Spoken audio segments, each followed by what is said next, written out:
Bonjour à tous. Aujourd'hui, je vais vous montrer un jeu un peu particulier puisqu'il s'agit d'un livre, mais qui contient donc la totalité du jeu, les règles, les pièces, les différentes composants. Voilà. Donc, c'est Les Royaumes d'Atlantis, les donjons oubliés. Alors, c'est d'Eric Curetti, de la chaîne YouTube des figurines et des jeux, qui a fait donc ce livre, et ce livre, c'est un jeu de société à part entière. Et donc, quand vous regardez sur YouTube et tout ça, vous avez une démonstration du jeu tel qu'il est une fois qu'il est découpé et tout, mais ici, je vous le montre comme vous l'achetez, donc ça vaut à peu près 31 euros et quelques. Et je vais vous montrer donc le contenu. Donc vous achetez uniquement le livre, il vous faudra acheter des dés de 20, ouais, il en faut au moins un, au mieux 4, et une poignée de dés normaux pour les points de vie. Mais ça, moi j'utilise des petits dés de Warhammer parce qu'ils sont petits, ils sont pratiques, ils ne prennent pas trop de place sur le jeu. Voilà, donc, mais vous pouvez utiliser des dés normaux, bien sûr. Donc, on va voir un petit peu que contient le livre. Alors, tout d'abord, vous avez donc un espèce de préambule, on va dire. Voilà. Il y a des introductions, des petites explications concernant le jeu lui-même, les différents personnages et tout ça. Vous avez donc chaque fois le personnage, vous l'avez en version masculine et féminine. Il y a 4 catégories de personnages. Vous avez des guerriers, vous avez des archers, des espions et des mages. Voilà. Chaque fois, la version féminine et masculine, ils ont les mêmes caractéristiques, c'est simplement, vous pouvez jouer soit un homme ou une femme. Voilà. Alors vous avez des explications évidemment des différentes sortes donc de personnages que je viens de citer. Vous avez une iconographie qui me fait penser un peu à Eden, le jeu ou l'autre jeu qui est tiré d'Eden également, c'est Escape, Révolution et Rébellion. C'est un peu le même genre d'iconographie. On vous explique les cartes ici. Vous voyez, vous avez une explication sur le jeu lui-même. C'est assez clair, c'est bien fait, c'est bien écrit. Voilà. À partir de la page 17, vous avez des règles. Parce qu'ici, donc, c'est une explication un petit peu du matériel et tout. C'est une sorte de préambule, vous voyez. Après, ce sont les règles à proprement parler. Ça va de 17 à 42. Voilà. Ça, ce sont les règles à proprement parler. Et encore, la dernière page ici, c'est même pas encore les règles. C'est l'explication de l'extension qui est disponible. Voilà, ça, ce sont les remerciements habituels. Et alors, ici, voilà. Donc, ça termine à 40. Donc, de 17 à 40, 23 pages de règles. Voilà.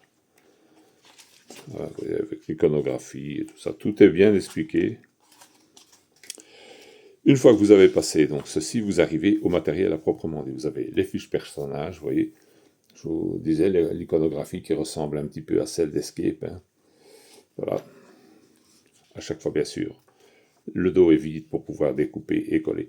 Alors, une chose qui n'est pas très bien précisée, ou alors je ne l'ai pas encore bien lu, je ne sais pas, mais est-ce qu'on peut utiliser l'archer et masculin et féminin en même temps? Ou est-ce qu'on peut utiliser qu'une catégorie de personnages en même temps? Je ne sais pas. Parce que ça changerait tout. Alors à ce moment-là, soit on les colle dos à dos et on ne fait qu'une seule fiche si on ne peut en utiliser qu'un seul à la fois, la version masculine ou féminine, ou on fait 2 fiches si on veut pouvoir utiliser les deux. C'est pas précisé dans la règle, je pense pas. Enfin, j'ai pas bien vu encore, j'ai pas tout lu. Mais ça, j'ai pas vu. Et j'ai regardé, ça manque un petit peu d'explication sur le montage des pions. Ils auraient pu quand même rajouter une petite explication, comme ici. Bon, il y en a 3 de chaque. Je suppose que c'est individuel, mais par place, ça laisse sous-entendre qu'ils sont collés à 2, comme les pions personnages. Est-ce que c'est pareil pour tous? Parce que regardez, il y en a 2, 2, 2. Ici, pas. Est-ce que c'est pareil? Est-ce que c'est pas pareil? Est-ce qu'il faut les coller individuellement? Ça, c'est pas très clair. Vous voyez? Bon. Voilà. Hein. les pions état, vous voyez, 2 fois 1, puis 2 fois 2. Est-ce que c'est un recto verso, ou est-ce que c'est simplement un recto, et ils sont simplement mis comme ça, je sais pas. Parce que, vous voyez, c'est exactement le même, mais est-ce qu'il faut les mettre en recto verso? C'est pas clair. Bon, là, on se doute bien que c'est le dos de la carte et la face avant. Mais, hein, et comme ici les pièces, on se doute bien que le tas d'or, il y a la pièce est cachée en dessous, je suppose, c'est le montant qui est caché en dessous. Ça, c'est pas très clair, vous voyez. Je pense que je vais laisser un petit mot à l'auteur pour qu'il m'explique un petit peu, parce que là, ça manque un peu de clarté. Mais vous voyez, tout le restant du livre, ce sont les cartes, ce sont les pièces. Voilà, vous avez tout qui est prévu pour faire le jeu complet, quoi, hein. Vous avez juste à découper et à faire le jeu. Alors, l'avantage, vous ne devez rien photocopier, comme c'est le cas, hein, quand vous prenez sur Internet des trucs que vous devez photocopier, bah, au final, ça coûte moins cher d'acheter ça que de photocopier presque 100 pages. Et vous voyez, ici, vous avez donc les évolutions des personnages. Tout est bien repris dedans, tout. Voilà, vous avez les différentes cartes, vous voyez, les boss. C'est vraiment pratique, vous avez le jeu, vous n'avez plus qu'à le découper comme il faut, soit de vous le coller sur du carton fort, soit de vous plastifier les cartes elles-mêmes, soit de vous les sliver, soit de vous plastifier, c'est vous qui voyez. Vous faites un peu le jeu à votre sauce, voilà. La seule petite chose que moi je n'aime pas trop, mais ça c'est personnel, je n'aime pas trop l'iconographie sur la salle, étant donné qu'elle était reprise sur les cartes, si j'ai bien vu. L'iconographie des cartes, attendez, je vais essayer de retrouver les cartes donjon. Je les ai vues, mais où est-ce qu'elles sont? Ça, c'est autre chose. Faudrait que je retrouve le donjon. Ouais, évidemment. Ah, ici, vous voyez. Voilà, les icônes sont sur les cartes, vous voyez, avec les explications et tout. Je ne sais pas si c'était très utile de les remettre là. On se serait contenté des pièces, et c'était bien, quoi. En fonction de, vous mettiez les différentes figurines. Moi, je préfère, parce que c'est plus soft. Bon, mais ça, c'est mon goût personnel. Hein, après, bon, c'est mignon, hein. Voilà, c'est coloré, c'est mat, ça c'est bien aussi. Évidemment, si vous plastifiez, vous allez avoir des reflets. Mis comme ça, je suis en plein en dessous de la lampe et vous voyez pas le moindre reflet sur l'image. Ça c'est super, quoi, hein. Voilà, donc je vous montre un petit peu, vous voyez, comment ça se présente. Ça se présente vraiment sous forme d'un cahier. Alors, ça se présente sous forme d'un cahier. Le seul problème, c'est que quand vous allez découper dedans, ben, vous allez attraper un truc tout à fait bizarroïde. Alors je vais essayer devant vous de récupérer un livret de règles correct, voilà, et de séparer bien entendu tout ce que je vais devoir découper. Alors pour commencer, je vais bien m'écarter ici, voilà. Bon, je vous l'avoue, j'avais déjà commencé un petit peu en dehors de la vidéo. Voilà, vous voyez, je l'ai bien plié. Et on va essayer de récupérer cette affaire-là.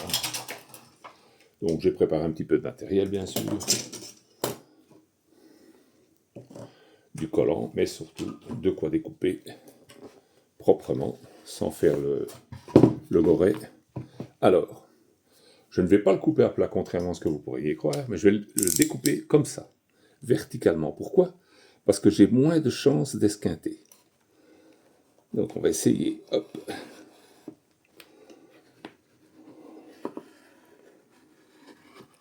Voilà. Et voilà. Vous voyez, voilà.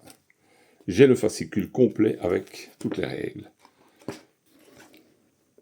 Je l'ai pris vraiment verticalement pour essayer de minimiser évidemment les dégâts. Voilà. Donc ceci représente bien sûr toute la partie à découper. Alors maintenant, il me faudrait récupérer la fin du livre, ça serait bien aussi. C'est ce qu'on va s'empresser tout de suite de faire. Malheureusement, ça va être plus compliqué, je crois. Donc je vais prendre la page ici qui contient... Hop, voilà, je vais bien l'étirer, comme j'ai fait tantôt. Vous voyez, vous l'étirez vraiment à fond. Voilà, vous voyez, pour qu'elle soit le plus loin possible. Et idem, je vais, hop, le prendre vraiment sur la tranche. Et voilà. Et voilà, voilà qui est fait. Je vous ai sorti ça. Voilà, vous voyez. Il vous reste donc cette tranche-ci et celle-là. Alors, je vais interrompre 2 minutes la vidéo. Je vais aller faire une photocopie de ceci avant de coller les deux ensemble. Voilà donc qui est fait. J'ai fait donc une photocopie. Je vous explique, je fais la photocopie, c'est tout simple, c'est parce que je vais plastifier la photocopie et que je vais pouvoir, avec un marqueur Villeda, inscrire les différentes évolutions de mes personnages et au besoin les effacer pour réinscrire autre chose, tout simplement. Alors, une fois que donc on a découpé le petit cahier à part et cette partie-ci à part pour avoir donc le dos, je vais bouger ma planchette pour que vous puissiez voir évidemment ce que je fais. Je vais mettre ceci comme ceci. Voilà. Je prends du collant transparent. Et alors là, il s'agit de faire ça comme il faut, bien sûr. Hop, voilà. Voilà. Là, je l'ai bien collé dessus. Vous voyez. Je vais, hop, avec le Stanley, je n'ai qu'à faire ceci. Voilà, il est découpé. Même chose, bien entendu, de l'autre côté. Vous prenez votre temps de le faire comme il faut. Si vous n'êtes pas franc, vous prenez une latte. En général, ça va assez facilement. C'est pas bien sorcier à faire. Vous avez juste à replier donc la partie ici du cahier comme il faut dessus. Voilà. On a déjà avancé d'un cran, comme dirait l'autre. Alors, vous voyez, il y a une espèce de pliure naturelle qui est l'emplacement du collage avec le serrage de la machine. Vous allez aller à ce niveau-là avec ce type de collant. Moi, c'est ce que j'utilise parce que ça fait un beau coin, un peu comme dans les anciennes couvertures. Ça donne un peu le même style. Alors, vous prenez bien, pas plus loin. Vous essayez de faire quelque chose de propre, voilà. Vous vous mettez sur le cahier. Et hop, voilà. C'est uniquement le cahier et rien d'autre. Ici, donc, je découpe le bord. Voilà. Il est séparé. Je le retourne, je le mets sur son dos. Pour ne pas dépasser trop loin ici, bon, sur l'arrière, vous pouvez dépasser un tout petit peu plus, mais pas trop quand même. Alors, je vais faire comme ceci. Ouais, ça, c'est le plus difficile, c'est de ne pas tout coller avant de couper. Voilà, vous voyez, je place ma latte de façon à ne pas laisser de trop.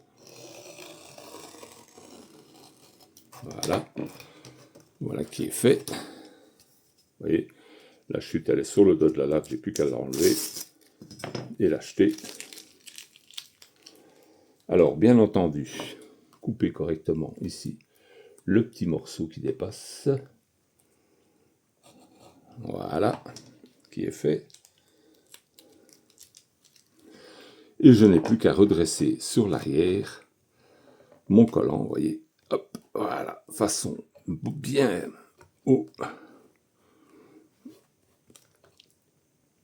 Voilà.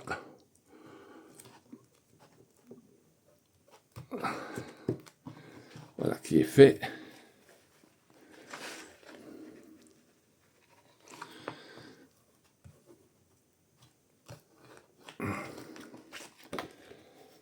Voilà.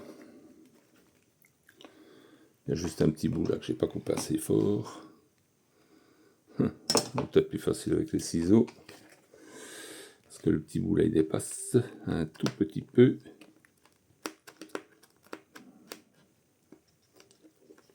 Bon, voilà, je l'ai eu. Je l'ai eu. Voilà donc comment faire pour essayer de récupérer évidemment un cahier de règles qui soit correct et entier d'une pièce.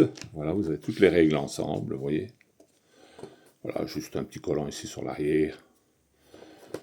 Mais votre livret a repris forme humaine.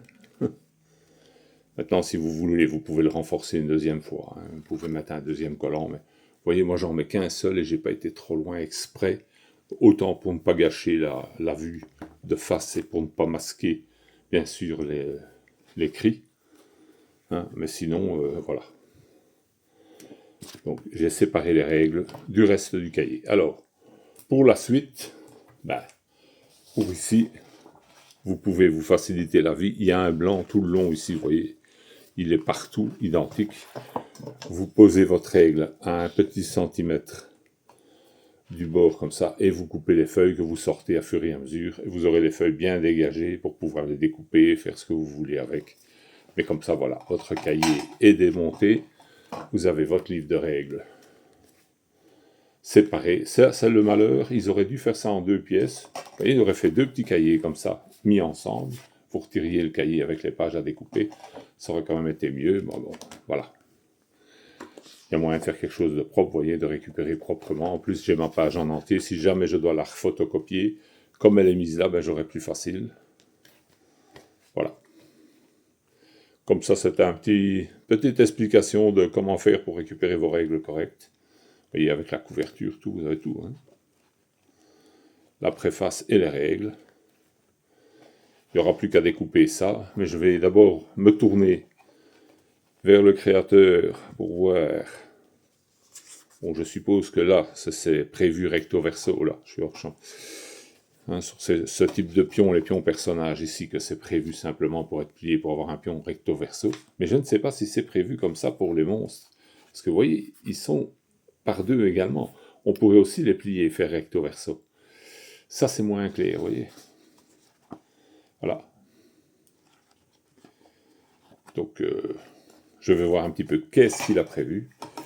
Au besoin, je vais simplement photocopier tous les pions ensemble sur une même feuille. Hein. Je vais les découper et puis simplement découper alors la bandelette, les mettre les uns au-dessus des autres et puis photocopier toute la série pour pouvoir en avoir plusieurs et en refaire le cas échéant. Ça peut être bien. Voilà. Pour le reste, les cartes, je pensais simplement donc couper la bande, la plier correctement au milieu et la plastifier. Je préfère plastifier que sliver, parce que sliver, ça reste mou, alors que des cartes plastifiées sont plus rigides. Pour mélanger, c'est plus facile. Enfin, moi, je trouve. Voilà. Et mais comme ça, vous avez eu, donc, ma façon de faire pour récupérer le cahier des règles. Vous voyez, c'est pas trop épais. Hein. Une fois que vous avez juste les règles, c'est pas trop épais. Voilà. Je vais sûrement revenir plus tard sur le jeu, montrer un petit peu l'évolution des différentes façons dont j'aurais préparé tout ça. Mais bon, je vous ai déjà donné une partie de mes idées sur le truc, voilà. Et donc la photocopie ici, je vais la couper correctement, bien sûr. Hein, je vais la couper aux dimensions des traits qui sont là. Et sur les côtés, je vais plastifier le tout. Et comme ça, avec un Villeda, ben, je peux marquer les différentes évolutions de mes personnages pendant que je joue et glisser ça dans le livre de règles. Voilà, ça va rentrer très bien puisque il va être un peu plus petit hein, vu que je vais le découper, donc il va rentrer très bien dedans. Et voilà, j'aurai le tout qui est préparé exprès pour ça. Et si besoin s'en ferait un jour sentir, je peux toujours en photocopier et même faire des bandes séparées pour jouer individuellement. Alors, je ne sais pas. Ça, je verrai par la suite. Mais voilà. Comme ça, vous avez un aperçu. Le jeu lui-même, si vous voulez avoir des explications, allez voir notre ami des jeux de Dark. Il a présenté une partie sur sa chaîne. Vous pouvez bien entendu aller voir également sur des figurines et des jeux, puisque c'est lui qui a créé le jeu, donc il a bien entendu des vidéos démonstratives dessus, avec des explications. Je vous souhaite une bonne journée et je vous remercie d'avoir regardé la vidéo.